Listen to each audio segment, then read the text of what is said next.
मैं जैसे ही कोर्ट से बाहर निकली और किसी टैक्सी का इंतजार करने लगी कि तभी अचानक एक काले रंग की गाड़ी मेरे सामने से गुजरी और उसमें से एक कागज मेरे ऊपर जोर से आकर लगा और दूसरी तरफ गिर गया।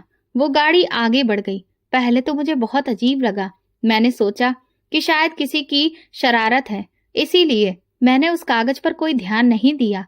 लेकिन तभी कुछ दूर आगे बढ़कर वो गाड़ी वापस रुकी और उसमें से एक आदमी उतरा जिसने काले रंग का मास्क अपने चेहरे पर चढ़ाया हुआ था। उसने मुझे अपनी उंगली से इशारा किया कि मैं उस कागज को उठाऊं। ये देखकर मेरी भौंहें चढ़ गईं। वो गाड़ी आगे बढ़ गई और मैंने तुरंत उस कागज को उठाकर पढ़ना शुरू किया। उसमें लिखा था कि अगर तुम पीछे नहीं हटी तो तुम्हें और तुम्हारे परिवार को बहुत भारी नुकसान उठाना पड़ सकता है, इसलिए अपनी गवाही वापस ले लो, इसी में तुम्हारी भलाई है। मैंने पढ़ते ही उस कागज को वापस से गुड़ी मुड़ी किया और जमीन पर फेंक दिया और सोचा, कौन सा नुकसान, कैसा परिवार जिनके बारे में ये मैसेज लिखा है? क्यों भला परिवार के नाम पर है ही कौन मेरा, जिसकी मैं कोई परवाह करूं। मैं इस धमकी पर ज्यादा कोई खास ध्यान नहीं देती और जब देखा कि टैक्सी वहां नहीं आ रही है तो मैं खुद ब खुद पैदल चलकर आगे की तरफ जाने लगी कि तभी जैसे ही रोड क्रॉस करके मैं टैक्सी स्टैंड की तरफ बढ़ी, अचानक एक तेज रफ्तार गाड़ी ने मुझे जोरदार टक्कर दे मारी। वो पल कैसा था, इसे शब्दों में बयां करना बहुत ही मुश्किल है। दर्द भी हो रहा था, डर भी लग रहा था और एक पल में ही ऐसा लगा जैसे मेरा पूरा अतीत आंखों के सामने किसी फिल्म की तरह घूम गया हो। बिना 2 सेकंड गवाए मैं धड़ाम से वापस जमीन पर जा नीचे गिरी, जिसकी वजह से मुझे बहुत तेज दर्द उठा। अचानक मेरी आंखें धुंधलाने लगीं, लेकिन जब आंखें बंद हो रही थीं तो मैंने देखा कि लोगों की भीड़ मेरी तरफ एक एक करके आगे बढ़ रही थी और फिर बस अंधेरा छा गया। मुझे नहीं पता कि ये सब अचानक से क्या हुआ, कैसे हुआ और जब मैं बेहोश हो गई तो किसने मेरे साथ क्या किया। लेकिन फिर अचानक मेरी आंखें धीरे धीरे खुली और मेरे सामने एक बड़ा ही खूबसूरत सा कमरा मुझे दिखाई दिया। तभी मेरी नजर अचानक मेरे बगल में बैठे हुए एक शख्स पर पड़ी। मैं उसे देखकर बहुत बुरी तरह से डर गई। कुछ सेकंड में ही मेरे दिमाग में एक साथ बहुत सारे ख्याल मेरे ऊपर टूट पड़े कि मेरे साथ जो घटना हुई है वो उन लोगों ने ही की है जिन्होंने मुझे धमकी दी थी, और ये जो इंसान बैठा हुआ है ये शायद उनमें से ही कोई एक है। इसी वजह से मैं उसे देखकर बुरी तरह से घबराने लगी और खुद को पीछे हटाने लगी। लेकिन ये क्या, मेरे पैर बिल्कुल काम ही नहीं कर रहे थे। मुझे अचानक इस तरह से हड़बड़ाया हुआ देखकर वो आदमी मुझे शांत रहने के लिए कहने लगा। उसने मुझसे कहा कि आप मुझसे डरो नहीं और बिल्कुल फिक्र मत करो, आप इस वक्त एक सुरक्षित जगह पर हैं। मेरे चेहरे पर आई परेशानी को वो बहुत अच्छी तरह से समझ गया, इसलिए बिना मेरे पूछे ही उसने मुझसे कहा कि दरअसल आपका बहुत गंभीर एक्सीडेंट हुआ था, जिस वजह से आपके पैरों में फिलहाल गहरी चोटें आ गई हैं और आप कुछ दिनों तक चल फिर नहीं पाएंगी। डॉक्टर ने आपको पूरी तरह से आराम करने के लिए कहा है। मैंने धीरे से अपनी जुबान खोली और बोली, तो क्या आप ही मुझे, मेरी बात इससे पहले कि पूरी होती वो आदमी कहने लगा, हाँ, आपको हॉस्पिटल में मैं ही लेकर गया था, लेकिन आपको हॉस्पिटल में एडमिट करके रखना खतरे से खाली नहीं था, इसलिए मैं आपको अपने घर लेकर आ गया। उसकी ये बात सुनकर मैं एक बार फिर से हैरान रह गई कि इस अनजान आदमी को भला ये कैसे पता कि मेरी जान खतरे में थी। ये कौन है? ये सोचते ही मैं एक बार फिर से डर गई। मुझे लगने लगा कि जरूर ये मुझसे झूठ बोल रहा है और अपनी पहचान मुझसे छुपा रहा है। मैं हैरत और डर के मारे सन्न रह गई थी और इससे पहले कि अपने लिए कुछ भी करती कि तभी अचानक कमरे में जो इंसान दाखिल हुआ उसे देखकर मेरी हैरानी 100 गुना ज्यादा हो गई, क्योंकि वो और कोई नहीं बल्कि मेरा नाम रचना है। मेरी कहानी की दास्तान कुछ ऐसी है कि कभी कभी जब मैं अपने अतीत के पन्नों को खुद ही बैठकर पलटती हूँ तो रोना भी आता है और हंसी भी कि क्या भगवान किसी की किस्मत इस तरह से भी लिख सकता है।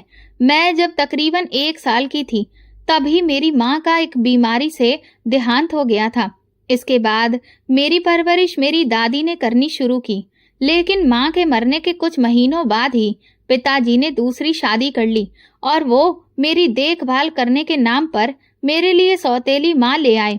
पहले तो दादी को इस बात पर कोई आपत्ति नहीं हुई, क्योंकि वो खुद भी चाहती थीं कि उनके बेटे को एक जीवन संगिनी और उनकी पोती को एक अच्छी माँ मिल जाए।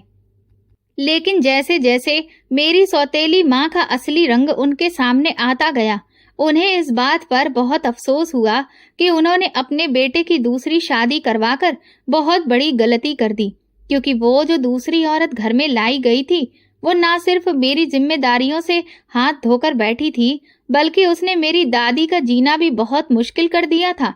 वो आए दिन किसी न किसी बात पर दादी से झगड़ा करती रहती थी, जिस वजह से घर की सारी सुकून शांति पूरी तरह से तबाह हो गई थी।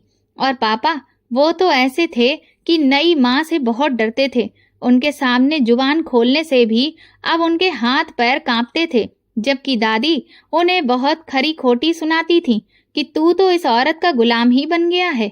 मेरी पहली बहू जो इतनी सीधी सादी और गुणवान थी, तूने कभी उसकी एक बात भी नहीं मानी और ना उसकी कदर की।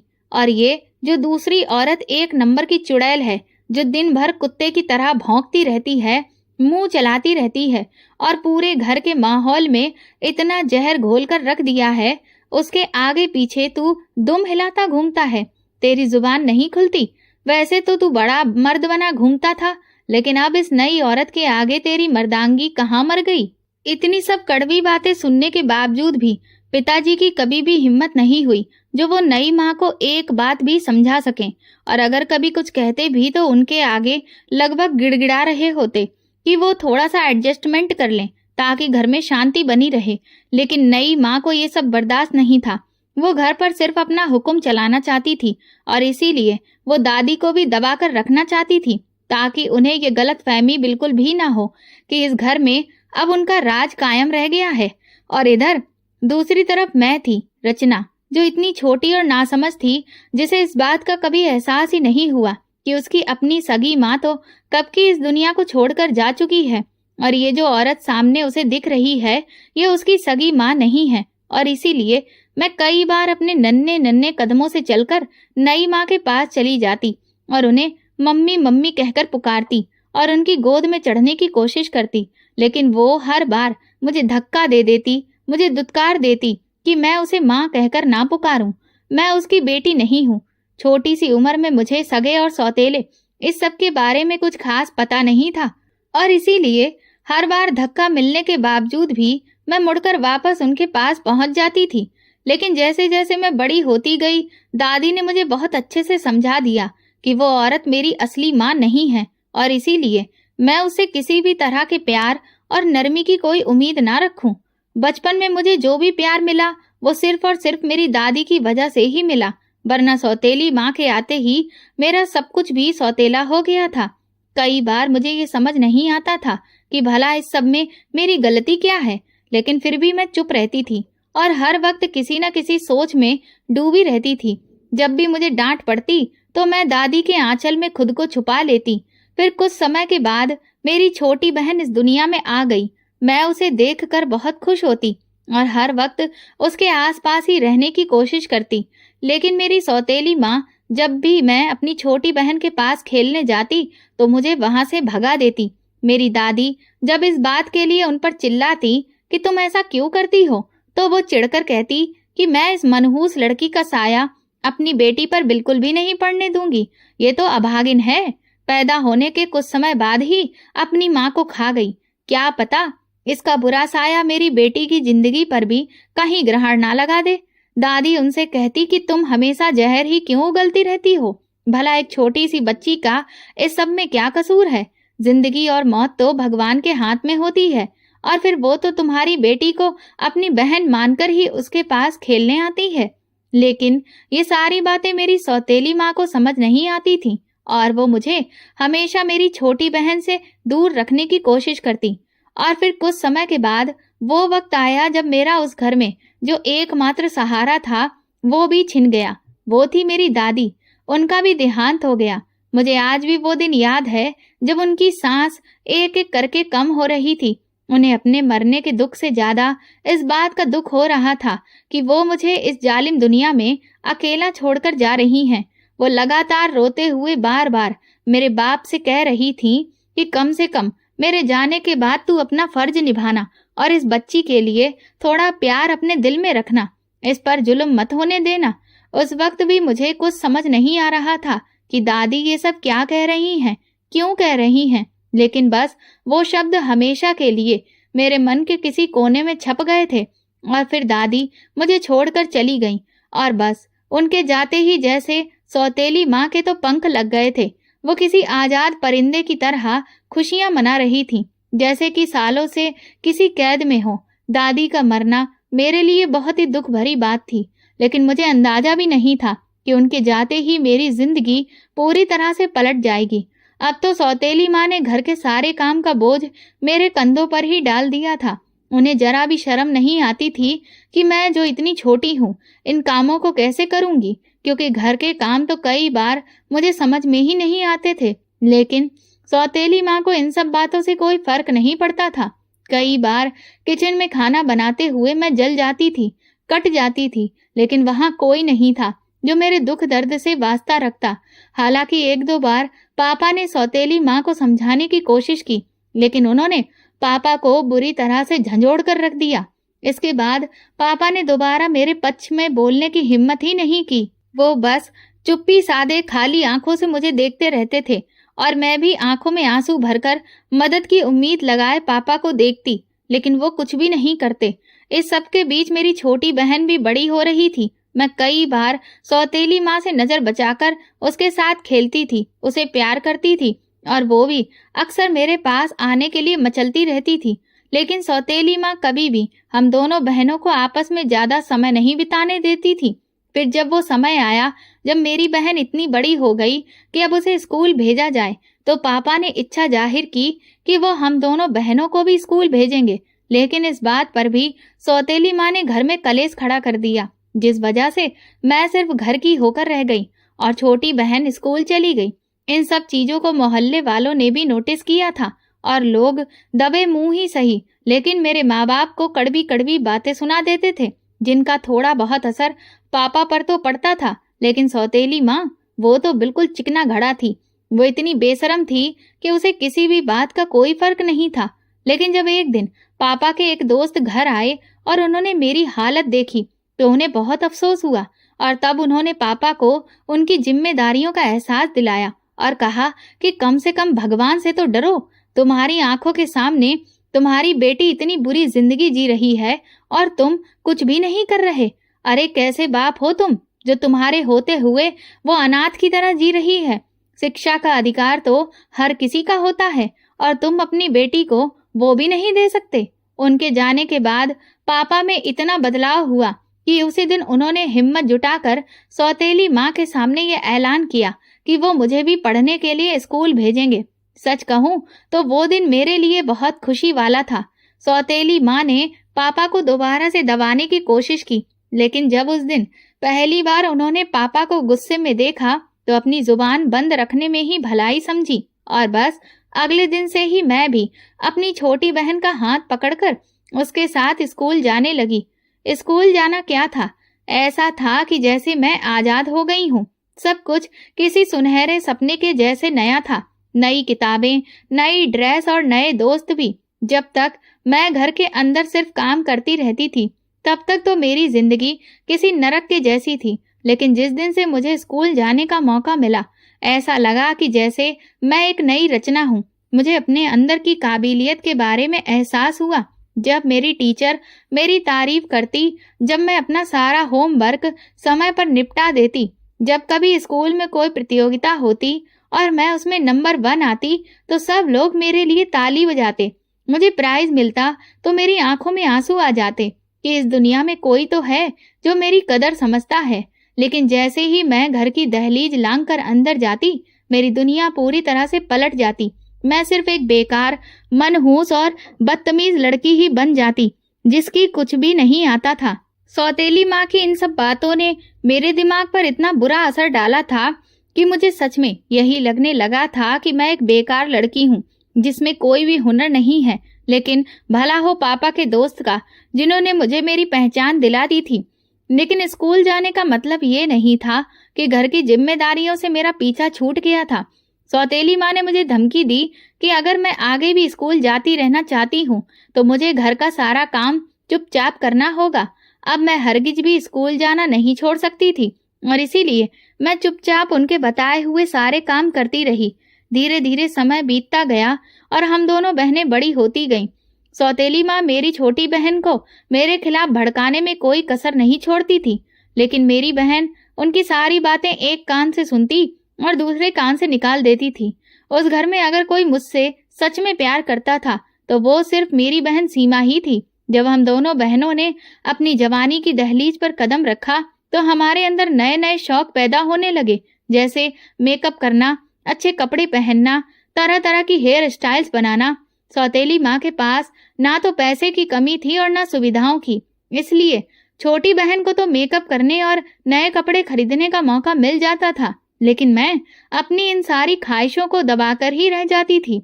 पर मेरी छोटी बहन को ये सब बातें समझ आती थी, इसलिए वो कई बार छुपकर मुझे मेकअप का सामान पकड़ा देती थी। और जब कभी हम अपनी किसी सहेली की जन्मदिन की पार्टी में जाते, जहां जाने के लिए अक्सर मेरी सौतेली माँ मुझे तो मना कर देती थी, पर छोटी बहन की जिद करने पर कि वो उधर से अकेले कैसे आएगी, उसे रात को बहुत रात हो जाएगी, अकेले आने में डर लगता है, ऐसे तरह तरह के बहानों की वजह से सौतेली माँ मजबूरन मुझे भी बॉडीगार्ड के तौर पर ही सही लेकिन उसके साथ जाने की इजाजत दे देती थी। और मेरी बहन अपनी कोई अच्छी सी ड्रेस अपने बैग में डालकर मेरे लिए लेकर जाती थी और जब मैं वहां हमारी सहेली के घर पहुंचती तो वो ड्रेस चेंज कर लेती थी। इतनी छोटी छोटी खुशियां भी मुझे बहुत बड़ी लगती थी, जो सिर्फ मेरी बहन की वजह से ही मुझे नसीब हो पाती थी। इसी बीच मुझे इस बात का एहसास हुआ कि मुझे सिलाई करने का शौक भी है, लेकिन मुझे सिलाई तो आती ही नहीं थी। लेकिन मेरे पड़ोस में सरिता आंटी रहती थी। वो अपने घर में ही टेलर की दुकान चलाती थी, इसीलिए एक दिन मैंने उनसे अपनी इच्छा जाहिर की, पर मैंने कहा कि मेरे पास पैसे नहीं हैं जो मैं उन्हें फीस दे सकूं। उन्होंने प्यार से एक माँ की तरह मेरे सर पर हाथ फेर कर कहा, बेटी तुम एक बिन माँ की बच्ची हो और तुम्हें अगर मैं कोई हुनर सिखा दूंगी तो ये मेरे लिए बहुत ही खुशकिस्मती की बात होगी। और फिर अगर तुमने सिलाई अच्छे से सीख ली तो तुम मेरी दुकान पर ही काम करने लगोगी, इससे मुझे भी सहारा मिल जाएगा और तुम्हें भी रोजगार। ये सुनकर तो मेरी खुशी का ठिकाना ही नहीं रहा था। मैंने तो सोचा ही नहीं था कि मैं अपने दम पर भी पैसे कमा सकती हूँ। सरिता आंटी का इतना प्यार देखकर मैं मन में सोचने लगी कि एक मेरे सगे घर वाले हैं जिन्हें मेरे लिए जरा से भी हमदर्दी नहीं है, और एक बाहर वाले जिनसे मेरा खून का कोई रिश्ता भी नहीं, लेकिन उनके दिल में मेरे लिए कितनी हमदर्दी है। अगर खून के रिश्ते ही रिश्ते होते हैं तो ऐसे रिश्ते तो बेकार ही हैं, जिनके दिल में आपके लिए जरा सी भी जगह ना हो। मेरी जिंदगी एक ऐसा उदाहरण थी जिसमें कभी भी मेरे अपने मेरे काम नहीं आए, सिवाय मेरी छोटी बहन को छोड़कर।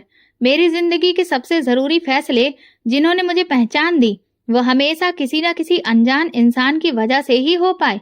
मैं सरिता आंटी के पास सिलाई सीखने जा रही हूँ, ये बात मैंने सीमा को बता दी और उसने भी घर में झूठ बोल दिया कि मेरी क्लास के बच्चों को 2 घंटे स्कूल में एक्स्ट्रा क्लास दी जा रही है, इसलिए मैं 2 घंटे लेट से आऊंगी। क्योंकि सीमा ने ये बात कही थी तो इसीलिए सौतेली माँ ने बिना कोई शक किए यकीन कर लिया और इस तरह से लगभग 2 महीने तक हमारा ये झूठ चलता रहा। मुझे क्योंकि सिलाई का शौक था, इस वजह से मैं बहुत जल्दी ही सारी चीजें सीख गई, जिसे देखकर सरिता आंटी मेरी तारीफ करती नहीं थकती थी। लेकिन एक दिन मेरी चोरी पकड़ी गई। सौतेली माँ ने मुझे सरिता आंटी के पास सिलाई सीखते हुए देख लिया और बस उन्होंने तुरंत ही मुझे बालों से पकड़कर इतना मारा कि सारा मोहल्ला इकट्ठा हो गया। सरिता आंटी ने बीच बचाव करने की बहुत कोशिश की तो सौतेली माँ ने उन्हें भी बहुत बुरी बुरी बातें सुनाई कि वो मुझे बिगाड़ रही हैं, मुझे बदचलनी के रास्ते पर धकेल रही हैं। आज मैं झूठ बोलकर उनके पास यहाँ दुकान में बैठी हूँ, कल लड़कों के साथ गुलछर्रे उड़ा रही होंगी और एक दिन तो घर से ही भाग जाऊंगी। ये सब सुनकर मैं और सरिता आंटी दोनों ही हैरान रह गए। वो गुस्से में आकर कहने लगी, तुम्हारे जैसी डायन औरत के मुंह लगना ही बेकार है। तुझे शर्म नहीं आती अपनी लड़की के लिए ऐसी बकवास बातें करते हुए? अरे, तुम तो ये सब कहकर खुद ही उसे बदनाम कर रही हो। लेकिन देख लेना, तुम जो जुल्म आज इस बिन माँ की बच्ची पर कर रही हो ना, इसकी सजा भी तुम्हें एक दिन जरूर मिलेगी। सौतेली माँ ने सरिता आंटी का हाथ झटक कर कहा, बड़ी आई, मुझे सही और गलत का पाठ सिखाने वाली। पहले खुद का घर संभाल, बाद में मुझे बताना। ये कहते हुए वो मुझे घसीट कर घर के अंदर ले गई और फिर उन्होंने फिर से मुझे पीटना शुरू कर दिया।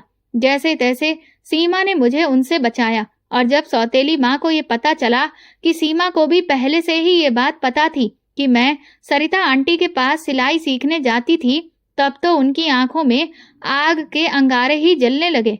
उन्होंने इस बात का इल्जाम भी मुझ पर ही डाल दिया कि मैं ही उनकी बेटी को बरगलाकर झूठ बोलना सिखा रही हूँ। शाम को जब पापा आए तो सौतेली माँ ने बढ़ा चढ़ाकर मेरे बारे में न जाने क्या क्या बातें की और पापा के कान भर दिए कि देखना, एक दिन मैं उनकी इज्जत मिट्टी में मिला दूंगी और जरूर किसी न किसी लड़के के साथ मुंह काला करके भाग जाऊंगी। ये सुनते ही पापा का भी गुस्सा बहुत तेज बढ़ गया। मैंने उन्हें समझाने की बहुत कोशिश की, लेकिन क्योंकि वो पहले से ही मेरे खिलाफ भर दिए गए थे, इसलिए उन्हें अब मेरी हर बात झूठ ही लगने लगी थी। और फिर वो दिन मेरे लिए मेरी जिंदगी का सबसे काला दिन बन गया। पापा ने फैसला किया कि अब मैं आज के बाद कभी भी स्कूल नहीं जाऊंगी। मैंने उन्हें बहुत समझाने की कोशिश की कि मैं आगे पढ़ना चाहती हूँ और मैं वहाँ सिर्फ सिलाई सीखने गई थी और कुछ भी नहीं। लेकिन पापा ने सौतेली माँ की बातों पर ही विश्वास किया कि मैं सिलाई के नाम पर वहाँ तरह तरह के लड़कों से मिल रही थी और उनके साथ होटल में जाकर भी बैठती थी। इस सब के बाद मैं बस घर के अंदर ही बंद होकर रह गई। सौतेली माँ यही तो चाहती थी, क्योंकि मेरे स्कूल चले जाने के बाद सारे घर का काम उसके ही कंधों पर पड़ता था और वो गली मोहल्ले में जाकर अपनी पंचायत नहीं कर पाती थी। लेकिन अब वो आराम से खूब घूमती फिरती थी और मैं घर में काम करती थी। सीमा ने भी जब मेरा साथ देने के लिए स्कूल छोड़ देने की बात कही तो पापा ने उसे बहुत डांटा और मैंने भी उसे समझाया कि मेरी वजह से तुम अपना भविष्य खराब ना करो। मेरी जिंदगी तो जो है सो है, लेकिन कम से कम तुम तो पढ़ लिख कर कुछ बन जाओ। मेरे कहने पर उसने वापस से स्कूल जाना शुरू कर दिया। इस बीच मैंने एक दो बार पापा को समझाने की कोशिश की कि कम से कम वो मुझे अब नहीं तो 12वीं क्लास तो पूरी कर लेने दें, लेकिन पापा की तो आंखों पर जैसे सौतेली माँ के हाथों बांधी गई पट्टी बंधी थी। उन्हें तो ना कुछ दिखाई देता था और न सुनाई। इस सब की वजह से धीरे धीरे मुझे उन दोनों से नफरत सी होने लगी थी। मेरा दिल करता था कि मैं सच में इस घर को छोड़कर कहीं भाग जाऊं, लेकिन भला मैं कहाँ जाती, क्योंकि बाहर की दुनिया भी हजारों लाखों भेड़ियों से भरी पड़ी थी। वहां भी कोई ऐसा नहीं था जो मेरे दुख को समझता, मेरा साथ देता। इसलिए चुपचाप मैंने जहर का घूंट पीकर घर में ही अपनी दुनिया देख ली। धीरे धीरे समय बीता और हम दोनों बहनें इतनी बड़ी हो गई कि अब रिश्तेदारों में हमारी शादी करने की बातें होने लगी। हालांकि मैं बड़ी थी तो मेरी शादी पहले होनी चाहिए थी। इसीलिए पापा ने एक दो बार जब सौतेली माँ से मेरे लिए लड़का देखने का जिक्र किया तो उन्होंने साफ इनकार कर दिया कि हमारे पास इतना पैसा नहीं है कि हम 2 लड़कियों की शादी कर सकें। इसलिए चुपचाप सीमा के लिए एक अच्छे घर का लड़का देखो। मेरा बाप हमेशा की तरह खामोश हो गया और उसने वही किया जो उसे बोला गया था। मैं जो अब तक ये सोच रही थी कि शायद शादी हो जाने के बाद इस दर्द भरी जिंदगी से मुझे छुटकारा मिल जाएगा, मेरा अपना पति होगा, अपना घर होगा, वो सपना भी सौतेली माँ ने तोड़कर चकनाचूर कर दिया था। मुझे समझ नहीं आ रहा था कि क्या सच में सिर्फ पैसों की कमी की वजह से सौतेली माँ मेरी शादी नहीं करना चाहती। लेकिन इसका जवाब मुझे अगले दिन ही मिल गया, जब वो अपनी बहन से खूब हंस हंस कर बातें कर रही थी और अपनी चालबाजी पर बहुत गर्व करते हुए बता रही थी कि मैंने किस तरह से इस अनाथ की शादी रुकवा दी। सौतेली माँ कहने लगी, अरे इस मनहूस की शादी हो गई तो मेरे घर का काम कौन करेगा? इसे तो मैं पूरी जिंदगी इसी घर में बिठाकर रखूंगी। फ्री की नौकरानी को भला कौन अपने हाथ से जाने देगा? ये सुनते ही मेरे होश उड़ गए। मैं सोच भी नहीं सकती थी कि ये औरत नीचता की हद को भी पार कर जाएगी, लेकिन भला मैं इसमें क्या कर सकती थी? अपने बाप को भी सच बताने का कोई फायदा नहीं था, क्योंकि वो तो पहले से ही मेरे लिए बिल्कुल बेकार हो चुका था। इसके बाद सीमा को देखने के लिए लड़के वाले आने लगे, लेकिन हर बार उन्हें इस बात की भनक होती कि सीमा की एक बड़ी बहन भी है, और वो लोग कहकर मुझे सामने बुलवाते। क्योंकि मैं सीमा से ज्यादा सुंदर थी, इसलिए वो मुझे ही पसंद करते। इस वजह से सौतेली माँ के मन में मेरे खिलाफ नफरत बढ़ती चली गई। जब भी लड़के वाले मुझे पसंद करके जाते तो सौतेली माँ मुझ पर बेल्ट डंडों की बरसात करती, और मेरा बाप एक गूंगा बहरा पुतला बनकर चुपचाप देखता रहता। अगर इस घर में कोई मुझे बचाने वाला था तो वो सिर्फ सीमा ही थी। वो कई बार कहती कि माँ, इस सब में दीदी की क्या गलती है? नियम तो यही कहता है ना कि छोटी बहन से पहले बड़ी बहन की शादी होनी चाहिए, लेकिन आप इतनी बेशरम हैं कि आपको किसी की परवाह ही नहीं। सीमा ने जब मेरा साथ दिया तो सौतेली माँ ने उसके भी गाल पर थप्पड़ जड़ दिया। बेचारी सीमा मेरी वजह से मार खाती थी। और फिर वो दिन आया जब मुझ पर जुल्म की सारी हदें पार हो गईं। एक दिन फिर से लड़के वाले आए, और जब उन्होंने मुझे ही पसंद किया तो मैं अंदर ही अंदर कांप गई और डर कर किचन में पूड़ियां सेकने लगी, ये सोचकर कि अभी बस मेरी सौतेली माँ आती ही होगी मुझे पीटने के लिए। और तभी वो सच में आ गई। मेरे हाथ पैर कांपने लगे। उन्होंने मुझे अपनी तरफ घुमाया और बोली, तुझे तो बड़ी खुशी होती होगी ना कि हर कोई तेरी खूबसूरती का कायल हुआ बैठा है। कोई भी मेरी बेटी को पसंद नहीं करता, बस सबको तू ही नजर आ रही है। लेकिन आज के बाद ऐसा कुछ नहीं होगा। इससे पहले कि मुझे कुछ भी समझ में आता, अचानक से सौतेली माँ ने कढ़ाई का खौलता हुआ तेल चमचे में लिया और मेरे ऊपर उड़ेल दिया। लेकिन तभी मैं भी शायद समझ गई थी, इसीलिए दूसरी तरफ झुक गई, जिस वजह से मेरा आधा चेहरा गर्दन के पास ही झुलस पाया। मैं दर्द से तड़पने लगी और चीखने चिल्लाने लगी। मेरा बाप और सीमा दौड़ते हुए किचन में आए तो मेरी हालत देखकर बेहाल हो गए। उस दिन मेरा बाप सौतेली माँ पर चिल्लाने लगा कि तुमने तो जुल्म करने की सारी हदें ही पार कर दी। लेकिन उस औरत को अपने किए पर 1% भी पछतावा नहीं था। वो लोग तुरंत ही मुझे लेकर अस्पताल गए। वहां पर थोड़ी बहुत मेरी मरहम पट्टी हुई, कुछ दवा दी गई, लेकिन अब जो जलने के निशान मेरे चेहरे पर पड़ गए थे उनका मिटना तो अब समय पर निर्भर करता था। मुझे लगा था कि शायद मेरा इलाज लंबे समय तक जारी रहेगा तो मेरा चेहरा फिर से ठीक हो जाएगा, लेकिन उस औरत ने मेरा इलाज ही बंद करवा दिया। मैं हर रोज जब भी सुबह उठकर अपना चेहरा देखती तो आंखें आंसुओं से भर जाती और खुद से नफरत होती। अब मैं भगवान से हाथ जोड़कर प्रार्थना करती कि वो मेरी जान ले ले, क्योंकि अब मुझ में इतना सब कुछ सहने की क्षमता नहीं बची है। लेकिन शायद जैसे मेरे बाप की तरह भगवान भी बहरे हो गए थे, उन्हें मेरी पुकार सुनाई ही नहीं देती थी। मैं तो हर रोज घुट घुट कर जी रही थी। किसी भी इंसान का चेहरा उसकी पहचान होता है, उसका आत्मविश्वास होता है। अगर आपका चेहरा बिगाड़ दिया जाए तो आपका आत्मविश्वास भी चकनाचूर हो जाता है, और मेरे साथ भी अब वही हुआ था। मैं धीरे धीरे तनाव का शिकार होने लगी थी। मेरी बहन भी मेरी ये हालत देखकर हर वक्त परेशान रहती थी। वो कई बार सौतेली माँ से इस बात पर झगड़ा करती कि वो मेरा इलाज क्यों नहीं करवा रही, लेकिन उस औरत के कान पर तो जूं ही नहीं रेंगती थी। मेरे बाप ने भी 1-2 बार उस औरत को समझाने की कोशिश की, लेकिन वो कोशिश भी बेकार चली गई।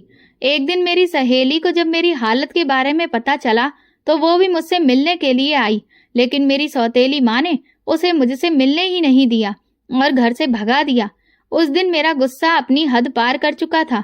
मैंने उसी रात फैसला कर लिया कि अब मैं ऐसे नरकीय घर में बिल्कुल नहीं रहूंगी और यहाँ से भाग जाऊंगी, अपने लिए कुछ करूंगी। इस घर में रहकर भी कौन सा मैं सुरक्षित हूँ, और जब मेरा अपना बाप ही मेरे बारे में नहीं सोच रहा तो फिर मैं उसकी इज्जत के बारे में क्यों कुछ सोचूं। बस अगर मुझे बुरा लग रहा था तो सिर्फ अपनी बहन से अलग होने का, लेकिन मैं अब मजबूर थी, क्योंकि मेरी वजह से कई बार उसे भी मार पिटाई खानी पड़ती थी। मैं उसी रात अपने कुछ कपड़े एक बैग में डाले और आधी रात को जब सब लोग सो गए तो मैं चुपचाप घर से निकलने ही लगी थी कि तभी अचानक मुझे किसी के कदमों की आवाज सुनाई दी। डर के मारे मेरा गला सूखने लगा था और मैं जैसे ही पलट कर देखी तो मेरे होश उड़ गए, क्योंकि मेरी बहन सीमा ठीक मेरे पीछे खड़ी थी। वो भी हैरान थी कि मैं क्या करने जा रही हूँ, लेकिन जैसे ही उसने मेरी आंखों में झांक कर देखा वो बिना कुछ कहे ही समझ गई और मेरे गले लगकर कहने लगी, दीदी आप बिल्कुल सही कर रही हैं, इस घर को छोड़कर आप चली जाइए। अगर आप इस घर में रहेंगी तो मेरी माँ आपको जीने नहीं देगी। उसने मेरे चेहरे को हाथ लगाते हुए कहा, देखिए, मेरी चुड़ैल माँ ने आपका क्या हाल कर दिया है, और वो इतनी जालिम है कि आपका इलाज भी नहीं करवाने दे रही। देख लेना, एक दिन मेरी माँ को उसके किए की सजा भगवान जरूर देगा। मैंने सीमा को गले लगाकर कहा कि मैं यहाँ से जाना तो नहीं चाहती, लेकिन क्या करूं, मैं मजबूर हूँ। सीमा ने कहा, मुझे आपसे अलग होने का दुख तो बहुत होगा, लेकिन इस घर में आप पर जो जुल्म हो रहा है वो भी मुझसे देखा नहीं जा रहा। बेहतर यही है कि आप यहाँ से चली जाएं। फिर वो कहने लगी कि 1 मिनट, और फिर वो अपने कमरे में गई। और अचानक थोड़ी देर बाद जब लौटी तो उसने मेरे हाथ में एक पोटली रखी।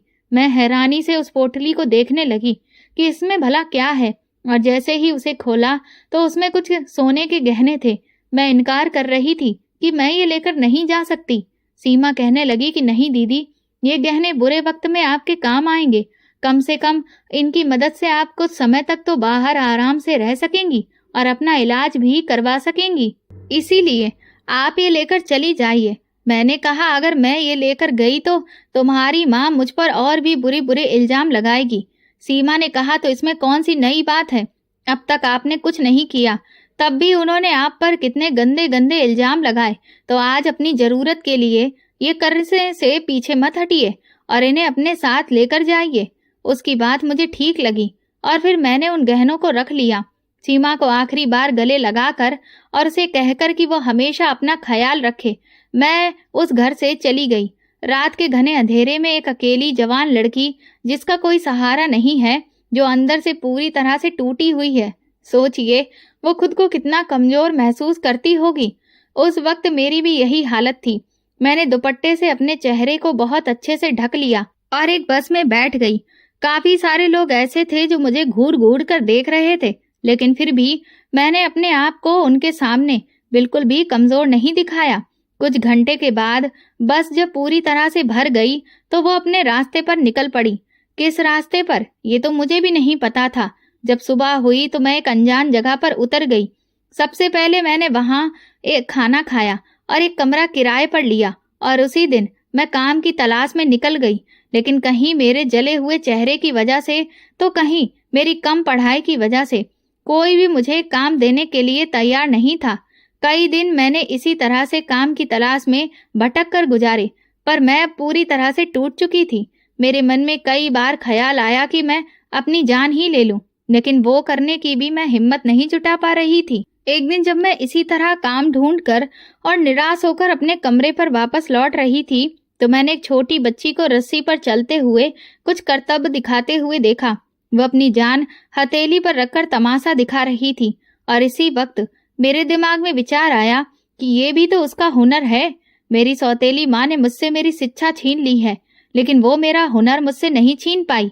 अगले ही दिन मैंने एक और गहना बेचा और उससे एक सिलाई मशीन खरीदी। कुछ पैम्पलेट छपवाए जिन्हें मैंने जगह जगह जाकर खुद से बांटा और चिपकाया, और बाजार के टेलरों से कुछ काम करके लोगों के कपड़ों को सिलना शुरू किया।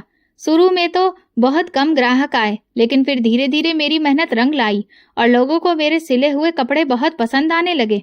इसी बीच मैंने एक महंगे हॉस्पिटल में जाकर पता किया कि अगर मैं अपने चेहरे की सर्जरी कराऊं तो उसमें कितना खर्चा आएगा। लेकिन उस खर्च को सुनकर तो मेरी सांसें ही अटक गईं, क्योंकि वो लाखों में था और फिलहाल तो मेरे पास इतने पैसे नहीं थे। मुझे किसी भी तरह से इतने पैसे जुटाकर अपना इलाज कराना ही था। लेकिन अगर मैं इसी तरह से सिर्फ लोगों के कपड़े सिलने का काम करती रही तो ना जाने कितने साल मुझे लाखों रुपए इकट्ठा करने में लग जाते। मुझे कुछ भी समझ में नहीं आ रहा था कि अब मैं क्या करूं।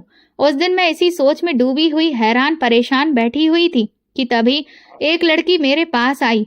उसने मुझे अपने मोबाइल में एक तस्वीर दिखाते हुए कहा कि क्या आप मुझे इस तरह की ड्रेस सिलकर दे सकती हैं। मैंने उस ड्रेस को अच्छे से देखा और हाँ बोल दिया। वो बहुत खुश हो गई। इससे पहले कि मैं उसे दाम बताती, उसने खुद ही कहा कि मैं आपको इस ड्रेस को सिलने के पूरे 5,000 दूंगी। 5,000 रुपए सुनकर तो मेरी आंखें हैरत से फैल गईं। मैंने उससे कहा कि लेकिन तुम इस ड्रेस के लिए मुझे इतने पैसे क्यों दे रही हो? तो वो कहने लगी कि ये ड्रेस एक बहुत बड़े डिजाइनर की डिजाइन की हुई है जो लाखों में बिक रही है, लेकिन अगर आप ये ड्रेस मुझे सिलकर दे देती हैं तो 5,000 रुपए तो आपके बनते ही हैं। वो बेचारी बहुत भोली थी। और इसीलिए उसने खुद से ही मुझे अच्छे पैसे दिए। मैंने भी उसकी ड्रेस बहुत खूबसूरत तैयार करके दी, जिसे देखकर वो बहुत खुश हो गई। और फिर तो उसकी कई सहेलियों ने भी मुझसे अलग अलग तरह के डिजाइन के कपड़े सिलवाए। अब तो मेरे पास इसी तरह के डिजाइनर कपड़ों की डिमांड्स आने लगी, जिनके लिए मुझे भारी कीमत दी जाती। ये सब देखकर मेरे दिमाग में विचार आया कि अगर इसी तरह से मैं मोबाइल पर महंगे कपड़ों को सस्ते दामों पर सिलकर लोगों को उपलब्ध कराऊं, तो कुछ ही समय में मेरे पास अच्छा पैसा इकट्ठा हो जाएगा। और बस उसी दिन मैंने अपना खुद का बुटीक खोलने का फैसला कर लिया। धीरे धीरे मेरा काम चल निकला। मैं दिन रात एक से एक डिजाइन के कपड़े बनाकर तैयार करती, जिन्हें लड़कियां हाथों हाथ महंगे दामों पर खरीद लेती। इस पैसे की वजह से मैंने एक बहुत अच्छा बुटीक खोला और एक फ्लैट किराए पर ले लिया। इस बीच मेरा एक दो बार मन किया कि मैं अपनी बहन सीमा से मिलकर आऊं, लेकिन मैं चाहती थी कि जब मैं अपना चेहरा ठीक करा लूं, उसके बाद ही अपनी बहन से मिलने जाऊं। बस यही सोचकर हमेशा अपने कदम रोक लेती, क्योंकि अब भगवान की कृपा से मेरी बहुत अच्छी कमाई होने लगी थी। इसलिए मैंने फैसला किया था कि मैं हर महीने किसी न किसी अनाथालय में जाकर बच्चों को कपड़े, खिलौने, बैग, जूते, जो भी मुझसे बन पड़ेगा वो उन्हें दूंगी। और फिर मैंने ये सिलसिला बांध लिया। मैं किसी न किसी अनाथालय में हर महीने जाकर बच्चों को ये सारी चीजें देती और उनके चेहरे की खुशी देखने लायक होती। अनाथ बच्चों का दुख क्या होता है, ये मुझसे बेहतर भला कौन समझ सकता था। मुझे कभी भी ये सब चीज किसी ने नहीं दी थी, और इसीलिए उन बच्चों की खुशी में ही मैं अब अपनी खुशी ढूंढती थी। इसी सिलसिले में एक दिन मैं एक अनाथालय में ढेर सारे कपड़े और कुछ स्कूल के बैग, बोतल और टिफिन लेकर गई। उस दिन वहां के बच्चों का जन्मदिन मनाया जा रहा था, तो वो दिन उनके लिए बहुत खास बन गया। उन बच्चों के जिद करने की वजह से मैं शाम तक उनके साथ ही रही और हमने ढेर सारे तरह तरह के गेम्स खेले। लेकिन इस सब में मुझे रात हो गई। इतनी रात को सफर करना मुझे थोड़ा रिस्की लगा। इस वजह से मैंने वहीं के पास के होटल में रात भर के लिए कमरा ले लिया और मैं वहीं पर रुक गई। मैं काफी देर बिस्तर पर लेटी रही, लेकिन न जाने क्यों मुझे नींद ही नहीं आ रही थी। इसलिए मैं खिड़की के पास बैठकर खूबसूरत चांद को देखने लगी। आज बादल बिल्कुल साफ थे और आसमान पर तारे भी खूब टिमटिमा रहे थे। रात के तकरीबन 3 बज रहे थे कि तभी अचानक मैंने एक टूटता हुआ तारा देखा। ये नज़ारा मेरे मन को बहुत भाया। मैं तुरंत मोबाइल निकाला और वीडियो बनाना शुरू कर दिया। मैं अभी वीडियो बना ही रही थी कि तभी अचानक मेरी नज़र सामने जिस नज़ारे पर पड़ी, मेरे होश उड़ गए। मैंने तुरंत मोबाइल वहीं खिड़की पर रखा और ध्यान से देखने लगी तो मेरे होश उड़ गए। मैंने देखा कि कम से कम 4-5 लोग अनाथालय के पीछे वाले हिस्से से कुछ बच्चों को उठा उठाकर एक गाड़ी में डाल रहे थे। वे आदमी गुंडों जैसे लग रहे थे। और तभी अचानक वहां एक महंगी गाड़ी आई, जिसमें से एक आदमी निकला जो बड़ा ही महंगा सूट पहने हुए था और अपने सर पर एक बड़ी सी हैट लगा रखी थी। लेकिन क्योंकि उसने अपने चेहरे पर एक मास्क लगाया हुआ था, जिस वजह से उसकी सिर्फ आंखें ही दिख रही थीं। देखने में ऐसा लग रहा था कि वो आदमी उन लोगों का बॉस है। उसने उन्हें कुछ ऑर्डर दिए और फिर जाकर वापस अपनी गाड़ी में बैठ गया। मुझे एक पल भी ये समझने में देर नहीं लगी कि ये लोग अनाथ बच्चों की किडनैपिंग कर रहे हैं। मैं तुरंत ही दौड़कर नीचे रिसेप्शन एरिया पर पहुंची तो वहां पर मैनेजर सो रहा था। मैंने उसे उठाया और हड़बड़ाहट में सब कुछ बताया, लेकिन क्योंकि वो भी गहरी नींद में सोया था, इसलिए उसे पहली बार में मेरी कोई बात समझ में नहीं आई। मैंने उसे दोबारा से कहा और मदद मांगी कि वो जल्द से जल्द पुलिस को फोन करे, नहीं तो वो बच्चे बेचारे न जाने किस मुसीबत में पड़ जाएंगे। पर वो मैनेजर मुझे समझाने लगा कि मैडम, आप क्यों खुद मुसीबत मोल ले रही हैं और हमें भी मुसीबत में डाल रही हैं। ये सब तो अनाथालय वालों का मामला है, वो खुद ही देखें कि वहां पर क्या हो रहा है। उसकी बात सुनते ही मुझे बहुत तेज गुस्सा आया।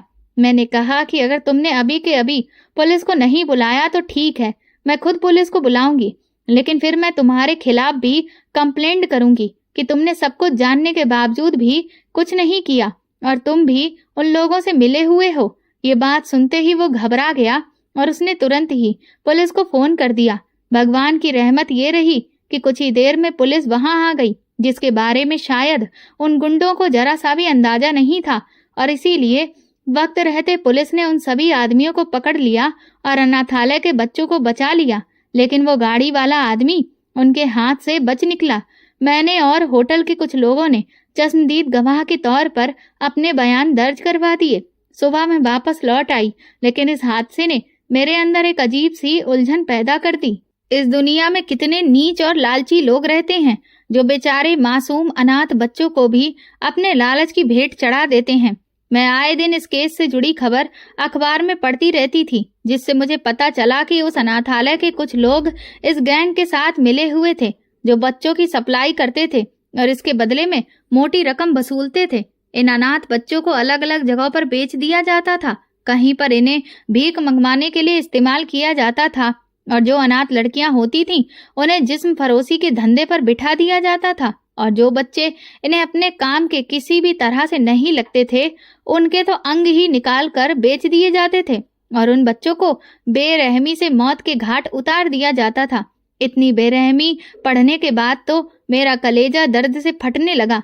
मैं हर दिन भगवान से प्रार्थना करती कि इन कमीनों को सख्त से सख्त सजा हो, लेकिन दुख मुझे इस बात का था कि उनका मुखिया उस दिन पुलिस के हाथ से बच निकला था।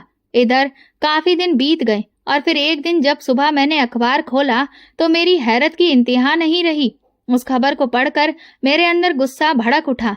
दरअसल उसमें लिखा था कि एक एक करके इस केस के जितने भी गवाह थे सब पलट गए और उन लोगों के खिलाफ कोई सबूत भी नहीं मिला। सारे सीसीटीवी कैमरे भी होटल के आगे वाले पोर्शन में लगे हुए थे और ये अनाथालय का पीछे का हिस्सा था जहां कोई कैमरा नहीं था जिसमें कुछ भी रिकॉर्ड हो पाता, जिस वजह से उन लोगों के खिलाफ कोई भी सबूत या गवाह नहीं था जिसके आधार पर यह साबित हो सके कि वे ऐसा कोई काम कर रहे थे।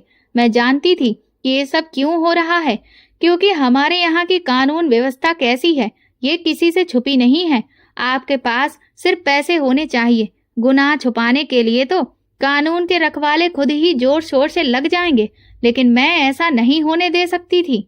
इन लोगों को क्या लगता है कि उन अनाथ बच्चों का कोई नहीं है, तो क्या कोई उनके साथ कुछ भी करेगा? नहीं, बिल्कुल भी नहीं। मेरे अंदर गुस्से की आग भड़क उठी थी और इसीलिए मैं अगले दिन ही कोर्ट पहुंच गई और जज साहब के सामने मैंने अपनी गवाही दी कि उस रात सब कुछ मैंने अपनी आंखों से ही देखा था और किस तरह से वहां पर इनका मालिक भी आया हुआ था, लेकिन क्योंकि उसने मास्क लगाया हुआ था इस वजह से उसका चेहरा नहीं दिखा।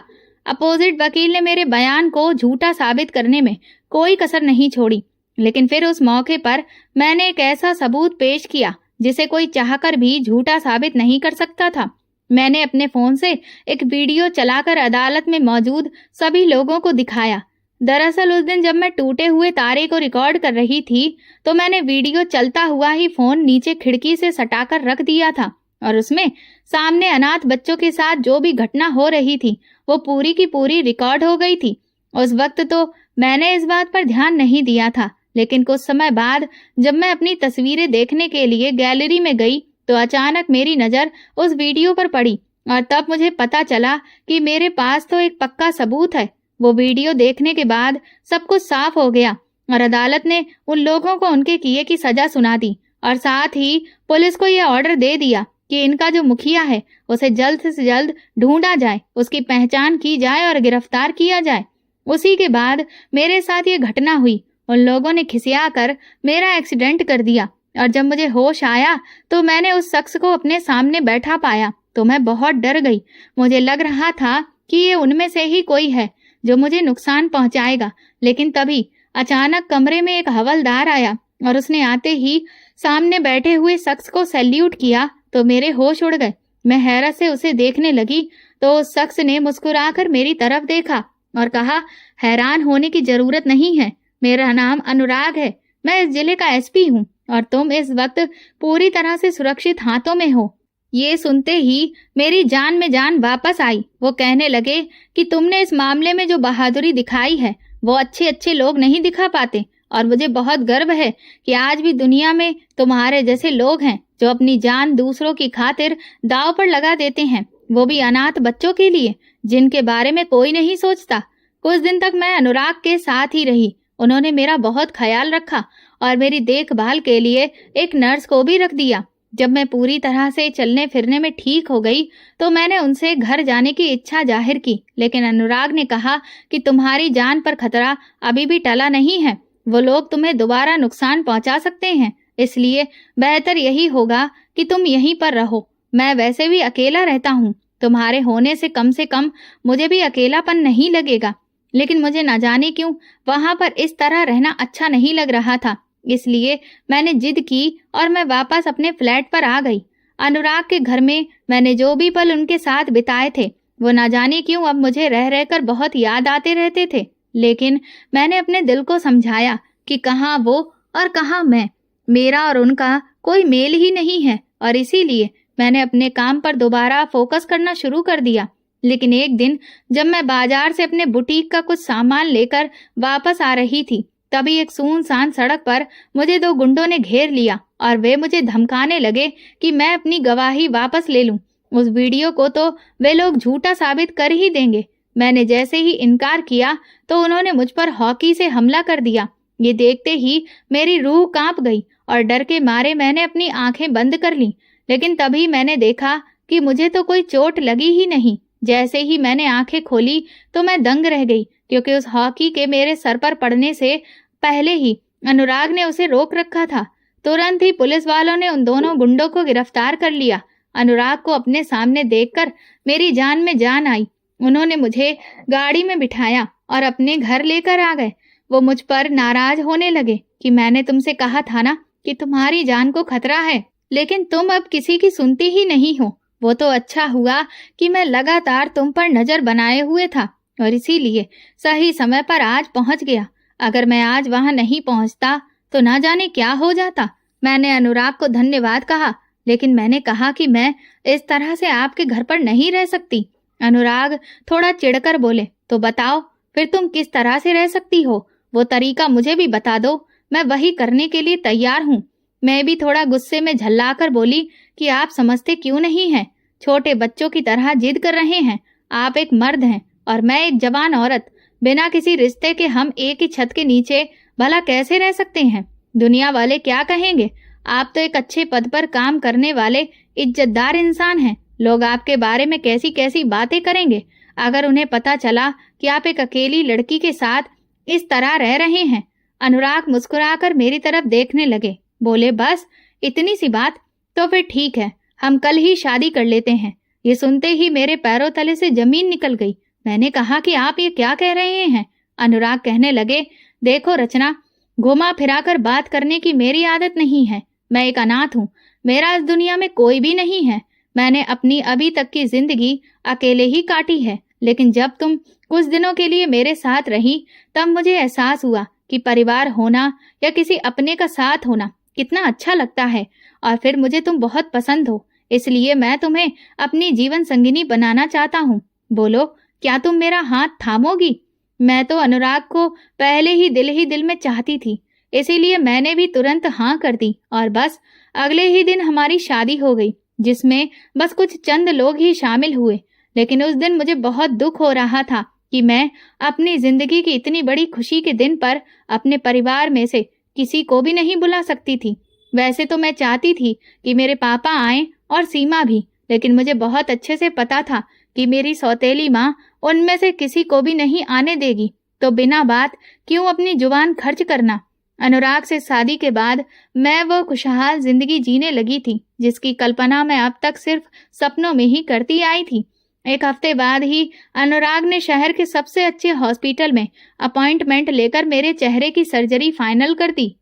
मैंने उनसे कहा भी कि अपनी सर्जरी का सारा खर्च मैं अपने दम पर उठाना चाहती हूँ, तो अनुराग ने कहा कि फिलहाल मैं सारे पैसे दे दूंगा और तुम धीरे धीरे मुझे पैसे चुका देना। बस अभी सबसे ज्यादा जरूरी ये है कि तुम्हारा चेहरा जल्द से जल्द ठीक हो जाए, ताकि तुम पूरी तरह से आत्मविश्वास से भरी हुई मेरी रचना बन सको।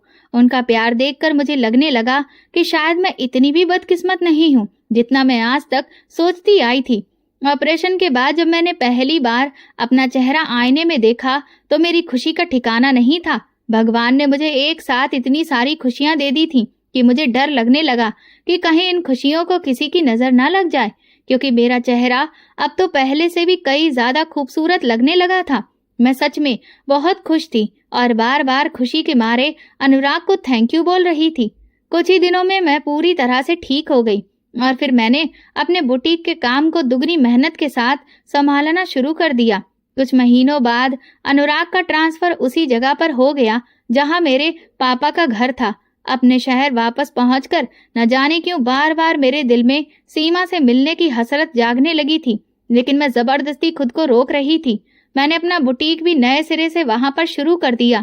एक दिन जब मैं शाम को बुटीक से घर वापस जा रही थी तो अचानक मैं किसी से टकराई और कुछ तस्वीरें जमीन पर गिर गईं। जैसे ही उनमें से एक तस्वीर पर मेरी नजर पड़ी तो मैं हैरान रह गई, क्योंकि वो तो मेरी सीमा की तस्वीर थी। सर उठाकर देखा तो सामने मेरे पापा थे। वो भी मुझे देखकर बहुत खुश हुए और अचानक पहली बार उन्होंने मुझे अपने गले से लगा लिया। कहने लगे, रचना बेटा तुम कैसी हो और कहाँ चली गई थी तुम? पापा के मुंह से बेटा शब्द सुनकर मैं तो दंगी रह गई। न जाने क्यों, लेकिन मैंने उनसे अपने आप को अलग किया और खुद को सहज करते हुए मैंने कहा कि आपको सीमा ने तो बता ही दिया होगा ना? तो वो कहने लगे, हाँ, सीमा ने कहा था कि तुम अपनी मर्जी से सुकून की जिंदगी जीने गई हो, इसीलिए हमने भी तुम्हें ढूंढने की कोशिश नहीं की। तभी पापा की नजर मेरी मांग के सिंदूर और गले के मंगलसूत्र पर गई तो वो कहने लगे कि तुमने शादी कर ली है? मैंने कहा, हाँ पापा। मुझे जब कोई अपना मिला तो मैंने उसका हाथ थाम लिया। तभी मैंने तस्वीर को देखा जिसमें साफ पता चल रहा था कि सीमा की भी शादी हो गई है।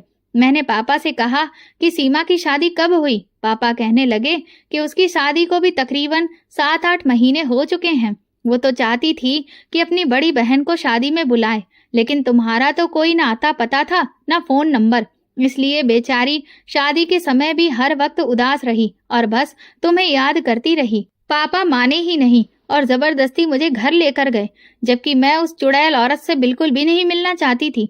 मुझे पता था कि वो मुझसे जरूर कोई न कोई ऐसी बात कहेगी जिससे मेरा दिमाग खराब हो जाएगा, और आखिरकार वही हुआ। जैसे ही उस औरत ने मुझे देखा, बड़बड़ाना शुरू कर दिया और फिर उसने मुझे ये जताना शुरू किया कि सीमा की शादी उसने इतने अमीर खानदान में की है जिसके बारे में मैं सपने में भी नहीं सोच सकती थी। वो जबरदस्ती मेरे पति का कंपैरिजन सीमा के पति से कर रही थी। मुझे समझ नहीं आ रहा था कि हम दोनों बहनों में तो इतना प्यार है और हमें कोई भी जलन की भावना नहीं है, लेकिन फिर भी ये औरत हमारे बीच में इस तरह की भावना न जाने क्यों डालने की कोशिश कर रही है। मेरी सौतेली माँ बड़े ही गर्व के साथ बोली, मेरी सीमा नौकर चाकरों के बीच में घूमती है और बहुत बड़े बंगले में रहती है। जानती हो, उस लड़के ने खुद ही मेरी सीमा को पसंद किया था और घुटनों के बल बैठकर सीमा का रिश्ता हमसे मांगा। गाड़ियों की तो लाइन लगी हुई है उसके घर पर। मैंने अपनी सौतेली माँ से कहा कि मुझे बहुत खुशी है कि मेरी बहन को वो सब कुछ मिला जिसके वो काबिल थी और मैं चाहूंगी कि उसकी जिंदगी हमेशा खुशियों से भरी रहे। मेरी बात सुनकर सौतेली माँ मुंह चिढ़ाकर बोली, ओहो, बड़ी भली बन रही हो, ये कहो कि मन ही मन जलन हो रही होगी।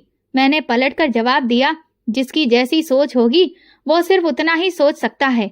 मैं तुरंत ही पापा से बोली, अब मैं चलती हूँ। वैसे भी बहुत ज्यादा देर बैठ ली। पापा भी झेप गए और वो मुझे बाहर तक छोड़ने आए। कहने लगे, बेटा जब भी समय मिले तो मिलने आती रहना। मैंने पापा से कहा कि किससे मिलने आऊं? इस घर में भला है ही कौन मेरा? मेरी बात सुनकर पापा शर्मिंदा हो गए। फिर मैंने उनसे सीमा की शादी की एक तस्वीर चुपचाप ले ली ताकि अपनी बहन को कम से कम मैं देख तो सकूं। इसी तरह से धीरे धीरे समय बीतता रहा और एक दिन मुझे एक और खुशखबरी मिली कि मैं पेट से हूँ। अनुराग ने जैसे ही ये खबर सुनी तो उसकी खुशी का ठिकाना नहीं रहा। उस दिन मेरा दिल चाह रहा था कि मैं ये खबर अपनी बहन सीमा को बताऊं, इसीलिए बार बार मेरी आंखों में आंसू आ रहे थे कि काश मेरे पास उसका कोई कांटेक्ट नंबर होता तो मैं उसे बताती कि वो मौसी बनने वाली है। ये खबर सुनकर वो भी खुशी से झूम उठती। अनुराग ने जब मुझे उदास देखा तो वो पूछने लगा कि क्या बात है। मैंने उसे बताया तो वो कहने लगा कि इसमें कौन सी बड़ी बात है, चलो हम अभी तुम्हारे पापा के घर चलते हैं, उन्हें भी मिठाई खिला देंगे और तुम्हारी बहन का नंबर भी ले लेंगे। मैं खुशी खुशी अनुराग के साथ चली गई। आज मेरे मन में सौतेली माँ के कड़वे व्यवहार का कोई ख्याल नहीं आया, क्योंकि आज मैं बहुत खुश थी। लेकिन जैसे ही हम घर पहुंचे तो वहां ताला पड़ा हुआ था। पड़ोस में पूछा तो पता चला कि सौतेली माँ और पापा दोनों लोग पुलिस स्टेशन गए हुए हैं। ये सुनकर मैं हैरान रह गई। इससे पहले कि हम लोग वहां से निकलते, सभी सामने से सौतेली माँ रोती पीटती हुई आ रही थी और पापा भी बहुत परेशान थे। मैंने पापा को बताया कि ये मेरे पति हैं, तो वो बहुत खुश हो गए, लेकिन फिर अचानक ही उनके चेहरे पर परेशानी छा गई। सौतेली माँ तो बस सिर्फ चिल्ला रही थी, चीख रही थी। मैंने पापा से पूछा कि क्या हुआ है, तो वो कहने लगे कि सीमा का कुछ पता नहीं चल रहा है। सीमा के पति ने हमारी पिछले 4 महीने से उससे कोई बात नहीं करवाई और ना ही मिलने दिया। हम जब भी उसके घर जाते हैं तो वो हमें धक्के मारकर निकाल देता है। हमें पूरा यकीन है कि उसने सीमा के साथ जरूर कुछ कर दिया है। मैंने कहा, लेकिन आपको ऐसा क्यों लग रहा है? तभी बीच में सौतेली माँ रोते रोते कहने लगी, सीमा का एक दिन रात को फोन आया था। वो बहुत रो रही थी और कह रही थी कि माँ, मुझे बचा लो, ये लोग सही नहीं हैं। मुझे अपने पति का एक बहुत बड़ा राज पता चल गया है, इसलिए वो मुझे जिंदा नहीं छोड़ेगा। और तभी अचानक से फोन कट गया। हमने दोबारा उसे कई बार कॉल करने की कोशिश की, लेकिन कुछ भी हमारी बात नहीं हो सकी। पिछले 1 महीने से पुलिस स्टेशन के चक्कर भी काट रहे हैं, लेकिन हमारी कोई सुनवाई नहीं हो रही है, क्योंकि वो लोग बहुत पैसे वाले हैं और उन्होंने पुलिस को पैसे खिला दिए हैं। ये सुनते ही मेरे तो होश उड़ गए। मैं बुरी तरह से घबरा गई कि कहीं मेरी बहन को कुछ हो तो नहीं गया। अनुराग ने तुरंत मेरा हाथ पकड़ा और मुझे शांत करा के सोफे पर बिठाया। उसने कहा कि तुम बिल्कुल चिंता मत करो, तुम्हारी बहन को मैं कुछ भी नहीं होने दूंगा। अनुराग का इतना कहना था कि तभी मेरी सौतेली माँ तड़प कर बोली, तुम क्या कर लोगे? तुम कौन से बहुत बड़े कहीं के नवाब हो जो मेरी बेटी को बचा लोगे? अरे तुम जानते भी हो कि मेरी बेटी कितने बड़े खानदान में ब्याही है। वो लोग बहुत अमीर हैं। तुम्हारी तो उनके आगे 2 कौड़ी की औकात नहीं है। सौतेली माँ के मुंह से निकला हुआ जहर सुनकर मुझे बहुत तेज गुस्सा आया। मैं तुरंत चिल्लाकर बोली, जानती भी हैं आप कि इस वक्त आप किससे बात कर रही हैं? ये कोई मामूली इंसान नहीं, इस जिले के एसपी हैं। ये बात सुनते ही सौतेली माँ के तो होश ही उड़ गए और मुंह खुला का खुला रह गया और अचानक से उनकी टोन चेंज हो गई। वो गिरगिट की तरह रंग बदलते हुए कहने लगी, बेटा, फिर तो तुम ही मेरी बच्ची को बचा सकते हो। मुझे उस वक्त उस औरत पर गुस्सा तो बहुत तेज आ रहा था, लेकिन बस सिर्फ अपनी बहन को बचाने की खातिर मैंने अपना गुस्सा पी लिया और अनुराग से कहा कि वो जल्द से जल्द मेरी बहन को बचा ले। अनुराग तुरंत ही वहां से निकल गए। मेरी आंखों से आंसू बहने लगे। न जाने मेरी सीमा किस हाल में होगी। तभी मैंने सीमा की वो शादी की तस्वीर अपने बैग से निकाली और उसे देखकर रोने लगी कि अचानक मेरी नजर सीमा के पति पर पड़ी और मुझे कुछ अजीब सा महसूस होने लगा। मैंने पापा से कहा कि क्या आपके पास एक ब्लैक कलर का स्केच होगा? पापा तुरंत स्केच लेकर आए तो मैंने सीमा के पति के पूरे चेहरे पर उसे ब्लैक स्केच से एक नकाब जैसा बना दिया। सिर्फ आंखें ही छोड़ दी और जैसे ही वो नकाब मैंने पूरा किया, मेरे होश उड़ गए थे। मैंने तुरंत ही अनुराग को फोन किया और कहा कि सीमा का पति और कोई नहीं, अनाथालय के बच्चों की खरीद फरोख्त करने वाले गैंग का मुखिया है। इसका मतलब सीमा जिस राज की बात कर रही थी वो यही है। ये सुनते ही अनुराग भी हैरान रह गया। मैंने तुरंत सीमा के शादी के एल्बम से उसके पति की तस्वीर खींचकर अनुराग को भेज दी। अनुराग ने कहा कि मैं तुम्हारे लिए गाड़ी भेज रहा हूँ, तुम लोग उसमें बैठकर तुरंत सीमा के बंगले पर पहुंचो और मैं भी वहीं पहुंचता हूँ। कुछ ही देर में मैं, पापा और सौतेली माँ सीमा के बंगले पर थे। अनुराग जैसे ही वहां पुलिस फोर्स लेकर पहुंचे तो उन लोगों ने हमें पहले तो रोकने की कोशिश की, लेकिन इतनी सारी फोर्स आने की वजह से वो ज्यादा देर हमें रोक नहीं पाए और कुछ ही देर में हम अंदर घुस गए। सीमा के पति को अनुराग ने गिरफ्तार करवा दिया। वो धमकी देने लगा कि हम में से कोई भी उसका कुछ नहीं बिगाड़ सकता, लेकिन तभी अनुराग ने उसके मुंह पर तमाचा मारते हुए कहा कि तेरी सच्चाई हमें पता चल चुकी है, तू उस गैंग का मुखिया है ना। ये सुनते ही उस आदमी के होश उड़ गए कि उसकी सच्चाई हम सबको कैसे पता चली, जबकि सीमा तो अभी भी उसके कब्जे में है। कुछ ही देर में हमने सीमा को एक तहखाने से बरामद कर लिया, लेकिन उसकी हालत बहुत बुरी हो चुकी थी। वो पागलों की तरह चिल्ला रही थी, रो रही थी। ये सब देखकर सौतेली माँ के आंसू रुकने का नाम नहीं ले रहे थे। सबको गिरफ्तार करके पुलिस अपने साथ ले जा चुकी थी और इधर सीमा को लेकर अनुराग एक अच्छे मेंटल डॉक्टर के पास पहुंचे। उन्होंने सीमा को वहीं पर एडमिट कर लिया और कहा कि उसके ठीक होने के चांस तो हैं, लेकिन हमें काफी महीनों तक इंतजार करना पड़ेगा और अच्छी देखभाल भी करनी पड़ेगी।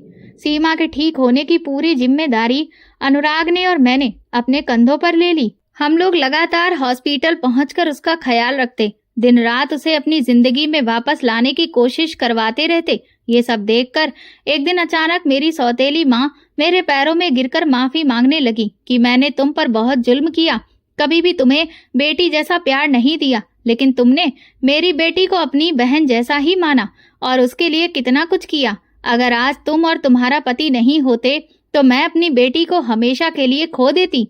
तभी पापा सौतेली माँ से कहने लगे, ये सब तुम्हारे बुरे कर्मों का फल ही है जो आज तुम्हारी बेटी ऐसी सजा भुगत रही है। तुमने दूसरे की बेटी को कभी इंसान नहीं समझा और देखो आज तुम्हारी खुद की बेटी को भी इंसान नहीं समझा गया और उसकी हालत जानवरों से भी बदतर कर दी गई। ये सुनते ही सौतेली माँ और जोर जोर से रोने लगी और कहने लगी कि तुम सच कह रहे हो जी, सच में भगवान ने मुझे मेरे कर्मों की सजा दी है, लेकिन मेरे पापों की सजा मेरी बेटी भी भुगत रही है। सच कहा है किसी ने, माँ बाप के कर्मों की सजा बच्चों को भी भुगतनी पड़ती है और आज मैं वही देख रही हूँ।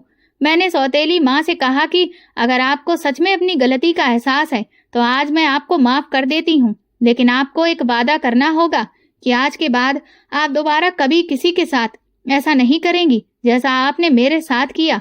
कुछ महीनों बाद सीमा पूरी तरह से ठीक हो गई और हम उसे वापस घर ले आए। सीमा ने बताया कि उसका पति बहुत बुरा था और वो उससे पहले भी 2-3 शादियां कर चुका था। उसकी नजर में जो भी लड़की चढ़ जाती वो उससे शादी कर लेता और बाद में मन भर जाने पर या तो खुद उस लड़की को मार डालता या ऐसे हालात में पहुंचा देता कि वो लड़की खुद ही मर जाती। वही हालत उसने मेरे साथ भी की जब मुझे उसका राज पता चल गया। सीमा लेकिन अब बहुत खुश थी। अब वो उस आदमी के चुंगल से छूट चुकी थी। समय बीता और फिर मैं एक प्यारे से बेटे की माँ बन गई। अब हमारी जिंदगी बहुत खुशहाल थी। सीमा ने फिलहाल कुछ सालों तक दूसरी शादी ना करने का फैसला किया और उसने आगे की पढ़ाई जारी रखने के लिए पीएचडी का फॉर्म भी भर दिया। और इधर मैं अनुराग और अपने बेटे के साथ एक बहुत अच्छी जिंदगी बिता रही हूँ। तो दोस्तों, आपको मेरी ये कहानी कैसी लगी प्लीज कमेंट करके जरूर बताइएगा। वीडियो को लाइक करिए, मुझे हाइप दीजिए और ज्यादा से ज्यादा शेयर करिए। अगर आप चैनल पर नए हैं तो सब्सक्राइब जरूर करें और नोटिफिकेशन बेल दबाएं ताकि अगली अपडेट सबसे पहले आपको मिले। धन्यवाद।